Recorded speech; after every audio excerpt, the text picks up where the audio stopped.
이 사건의 본질, 의혹의 핵심 한번 정리해 보겠습니다. 이재명 열린캠프 직능총괄본부장 김병욱 의원 오셨습니다. 안녕하세요. 예, 안녕하세요. 김병욱입니다. 추석 잘 보내셨습니까? 네, 뭐 그럭저럭 보냈습니다. 성남. 예, 성남이 지역구시죠? 분당구 을이죠. 네. 이재명 후보가 제 지역구 당원입니다. 아, 그렇습니까? 그 추석 연휴에 그 민심은 뭐라고 생각하십니까? 추석 때? 민심은 위드 코로나 빨리 하자. 네. 예, 그리고 이재명, 오로지 정치인의 밥상에는 이재명이만 오르내리는 것 같아요. 그렇습니까? 이재명이냐 아니냐. 네. 예, 다른 정치인들은 거의 이름이 안 올라오지 않았느냐 그런 생각하고 있습니다. 그렇습니다. 근데 이재명 후보의 화천대유, 이재명 후보와 화천대유 계속해서 이렇게 오르내리는데요. 이 대장동 개발 사업, 이 사건의 본질은 뭡니까? 자, 어떤 사건입니까? 이 사건은 한마디로 얘기하면 네. 예, 구 한나라당 세력이 예. 개발 이익을 민간을 통해서 독점하려던 것을 네. 그 당시에 새로 당선된 이재명 성남시장이 예. 이에 대해서 제동을 걸고 공공이 참여하는 사업을 통해서 시민들에게 개발 이익을 돌려준 역사적 기념비적 사건이다. 저는 그렇게 얘기하고 싶습니다. 국민의힘 쪽 사람들, 그러니까 신영수 전 국회의원 얘기하시는 거죠? 그쪽 네, 사람들. 실명을 얘기해도 되겠죠. 네네. 이미 공개됐으니까요. 네. 그러니까 LH가 네. 2010년에 공식적으로 LH 대장동 개발을 포기하게 됩니다. LH가 이명박 정부 시절입니다. 이명박 정부 시절에. 그런데 마침 2010년에 이재명 시장이 성남시장으로 당선이 돼요. 예. 그게 역사적인 사건의 시발입니다. 그래서 원래 2005년도에 예. LH가 대장동을 공영 개발하기로 했던 겁니다. 네. 그런데 2010년에 포기를 하게 돼요. 포기해요. 그 도중에 그 기간에 무슨 일이 있었냐면 MB 이명박 대통령이 민간과 충돌되는 지역에서는 경쟁하지 마라. 공영 개발 경쟁하지 마라. 네. 라고 하고 신영수 당시 국회의원이 네. 국정감사에서 예. 당시 아마 이지송일 겁니다. 네, LH 이지송. 사장한테 네. 왜 이렇게 대통령도 이렇게 말씀하셨는데 당신들이 왜 대장동에서 공영 개발하느냐 포기하라. 그런 발언을 계속하게 됩니다. 그래서 그 압력에 굴복해서 LH가 포기했죠. LH가 포기하게 되죠. 자, 이지송 씨는 현대건설 사장 출신으로 MB맨인데요. 신영수 의원도 마찬가지입니다. 아, 그렇죠? 예. MB 쪽 사람들이 이걸 공영 개발을 민영 개발로 바꿨군요. 그런데 이재명이 등장해서 안 된다 해서 지금 돈을 가져간 겁니까? 그러면?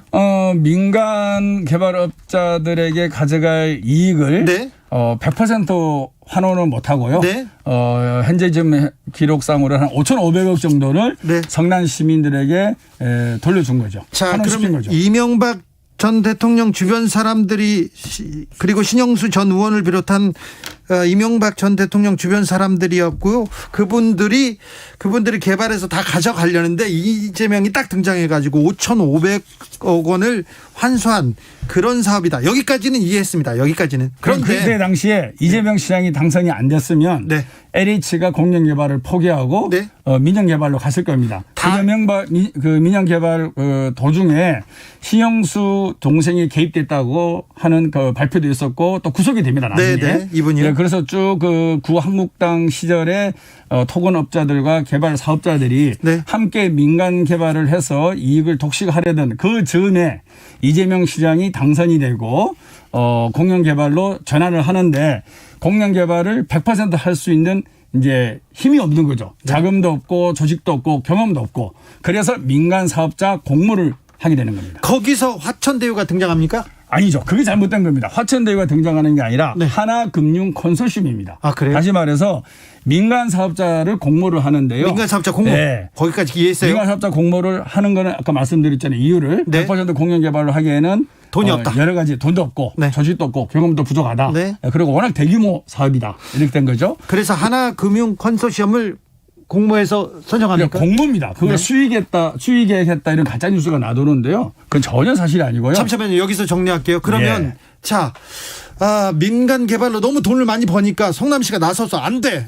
맞고 그다음에는 공영 개발을 하려고 했는데 돈과 인력이 안 되니까 이걸로 공모합니다. 예, 민간 사업자 공모해서 공모를 그때 하겠죠. 화천대유가 들어와서 돈을 다 가져간 것이 아니라고요? 아니고 하나금융 컨소시엄이 민간 사업자로 선정이 됩니다. 선정됩니다. 네, 네. 그때 당시에 산업은행 컨소시엄 네. 여러분 다 아시죠? 그리고 메리츠 네. 증권 컨소시엄, 하나금융 컨소시엄, 세계금융 컨소시엄이 입찰에 응모를 하게 되는데요. 네. 그중에서 하나금융 컨소시엄이 가장 높은 점수를 받아서 입찰. 민간 사업자로 되는 건데 그 하나금융 컨소시엄 안에 네. 화천대유라는 자산관리사가 있는 거죠. 그렇습니까? 예.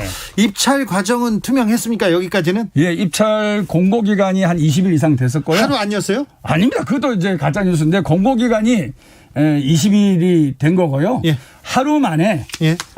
입찰 참가자 중에서 결정을 하는 거, 선정을 하는 거죠. 네. 그거 왜 하루 만에 선정하느냐? 이미 22일 동안에 공고가 떠 있었지 않습니까? 그렇습니다. 그리고 점수를 계산하는 건 어렵지 않습니다. 네. 그리고 그게 시간이 길면 각종 로비에 시달리게 되고 그러니까 각종 20일 압력을 받게 됩니다. 공모 기간이 20일이고 네. 하루 동안 선정 그러니까 채점 시간이 하루라고 보면 되죠. 얘기입니다. 네. 가짜 뉴스가 너무 많습니다. 그렇습니다. 예, 예.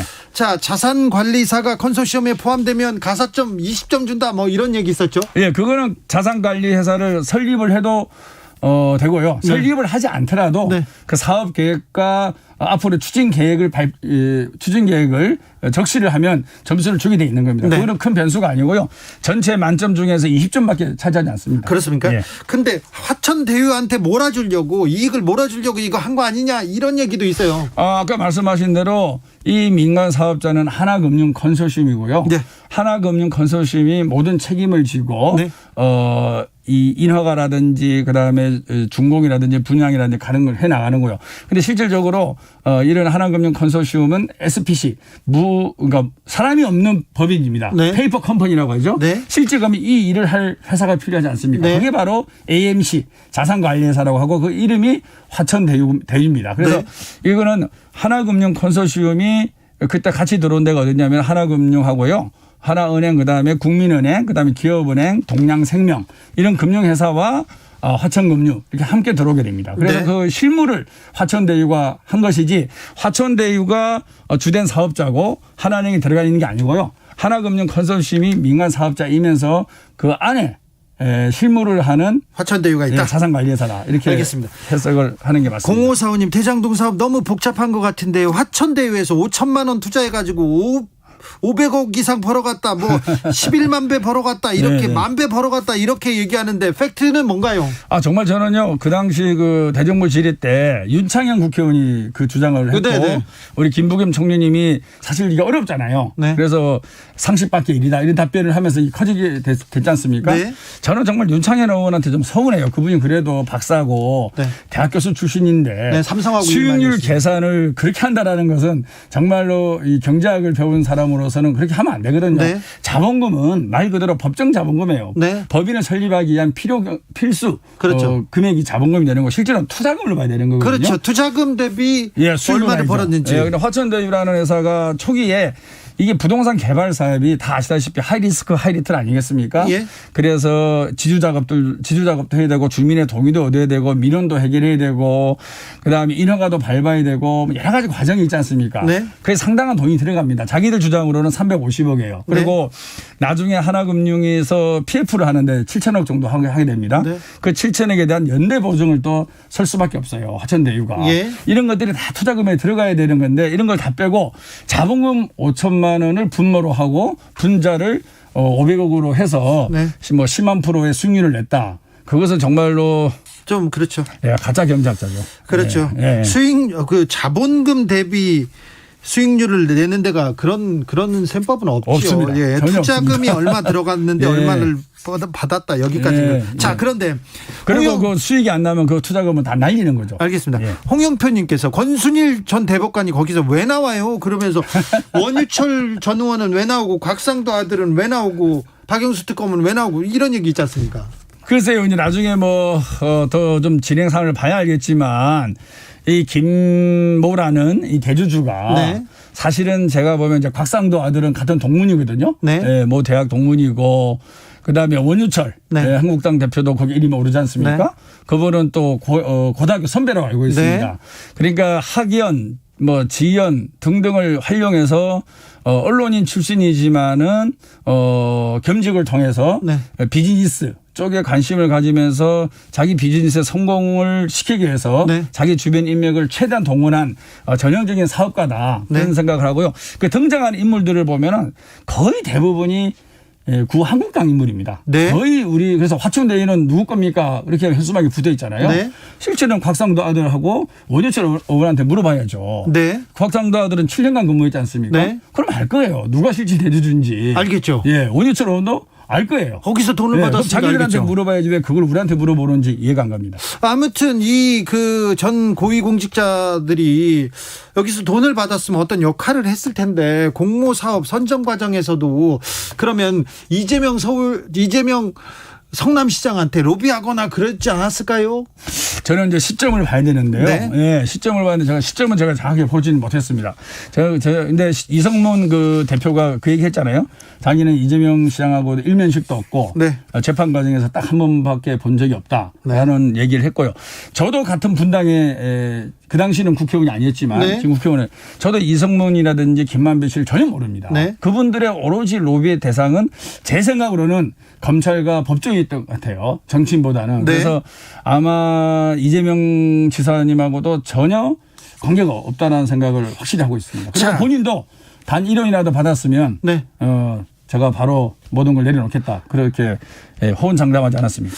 이재명 시장과는 관련이 없다 이렇게 말씀하시는데 이재명 시장과 관련은 없어도 화천대유가 좀 문제가 있는 건 아닙니까?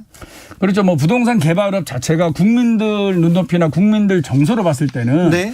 상당히 이해 못하는 부분이 있죠. 특히나 이제 최근에 부동산 가격이 급등하면서 예. 부동산으로 인해서 상처받은 국민들, 예. 부동산으로 인해서 정말 신체 한탄하는 국민들이 너무나 많이 있지 않습니까? 네. 그리고 전세금 인력이 모자라서 자꾸 외곽으로 이사갈 수밖에 없고, 네. 그래 우리 청년들이 결혼하고 싶어도 전세금이 너무 비싸서 또 네. 결혼도 미루고. 그런 어떤 국민의 정서적 관점에서 봤을 때는 부동산 개발 민간 사업자들이 이렇게 많은 돈을 버는 것에 대해서 정말로 이해를 못할 겁니다. 그렇죠. 이거 너무한 것 같아요. 정말 그 부분은 저희가 제도 개선을 앞으로 어떻게 해 나갈 거냐 고민이 되는 부분이고요. 네. 또 거꾸로 또 부동산 시장이 아주 안 좋을 때는 또 부동산 개발 사업자들이 또 상당히 어려운 지경에 처하고 또 부도가 나기도 하고 많이 어렵습니다. 네. 8187님께서 대장동 개발 수익을 7명이 나눠 가졌다. 이건 무슨 얘기인가요? 이제 그 하나금융 컨소시엄에 보면은요. 우리 성남시 도시개발공사가 50% 플러스 한 주로 돼 있고요. 네. 그다음에 하나금융이 14%, 그다음에 국민은행이 7%, 그다음에 기업은행이 7%, 그리고 화천대유하고 SK증권 합쳐서 한 7% 이렇게 되어 있습니다. 네. 그 이제 SK증권에 특정 금전 신탁이라고 있습니다. 다시 말해서 어떤 투자가가 증권사한테 특정 어떤 목적에 내 돈을 투자해 주십시오라고 네. 돈을 맡기는 거예요. 네. 그 사람이 7명입니다. 네. 그래서 아까 말씀드린 대로 우리 성남시는 확정 배당을 요구한 거예요. 예. 4,500억 나중에 900억 늘어났지만요. 네. 그래서 총 550억인데요. 그리고 나머지 금융권도 확정 배당으로 들어오게 됩니다. 네. 다시 말해서 은행들은 그 당시만 하더라도 투자보다는 자기들이 투자한 것에 대해서 지키는. 확정적 네. 이자 그리고 네. 수수료를 버는 게 목적이었어요. 근데 최근 2년 전부터는 바뀌고 있습니다. 네. 그러다 보니까 성남은 확정 5,500억 그다음에 은행들은 투자한 금액의 25%에다가 수수료 나머지가 이것을 배당하고 나서 제일 마지막 순위가 화천대유예요. 네. 근데 화천대유가 부동산 시장이 급등하면서 네. 이익이 커지지 않습니까? 네. 그러다 보니까 이제 확정 배당 빼고 나머지를 가져가다 보니까 이익이 많이 늘어나게 되고 알겠습니다. 지금 국민들 일부 정서에는 불편해 보이는 건 사실이죠. 알겠습니다. 윤성희님께서 그래 빨리 특검하자. 잘못 있다면 다 잡아놓자 얘기하는데 특검을 국민의힘과 국민의당에서 들고 나왔습니다. 여기에 대한 입장은 어떻습니까? 저는 그거는 뭐 다 아시다시피 정치공사라고 보고요. 우리 이재명 후보도 빨리 수사하라라고 얘기했지 않습니까? 네. 그래서 저는 뭐 수사기관에서 수사할 단서가 있다 그러면 네. 빨리 수사부터 하는 것이 중요한 거지 국회 내에서 이것을 갑론을박 정치공세한다고 이 진실이 규명되지 않는다고 봅니다. 대장동 그 개발 의혹에 대해서는 예. 박근혜 정부 때도 검찰이 나서서 수사를 했어요. 했죠. 네, 그때 이재명 지사에 대한 뭐 안 나왔습니까? 제가 기억하기로도 감사원에서 수시로 성남시 이 토지개발공사 관련돼서 네. 대장동 관련된 자료를 네. 감사원에서 수시로 모니터링 한 걸로 알고 있습니다. 네. 그것이 딱 대장동만 찍어서 감사원 감사했는지는 모르겠지만 그 여타 감사 이재명 후보가 박근혜 정부 때 엄청나게 많이 털렸지 않습니까? 네. 털리는 와중에 자료들이 다 공유될 수밖에 없었던 거예요. 감사원도 수시로 성남시 이 공사를 통해서 자료를 많이 가져간 걸로 알고 있고 그 가져간 자료 중에서 특정한 혐의가 없었기 때문에 지금까지 이재명 후보가 살아남지 않았겠습니까? 알겠습니다. 네. 0047님께서 집에 왔는데 어떻게 하라고요? 내일 좀 계속 해주시면 안 될까요? 얘기하는데 화천대유 관련 의혹 여러 정점들에 대해서 이재명 캠프의 자세한 설명 들었습니다. 오늘 일정이 안 돼서 모시지 못한 국민의힘 쪽의 의견 그리고 반박 내용이 있으면 또 듣겠습니다. 저희가.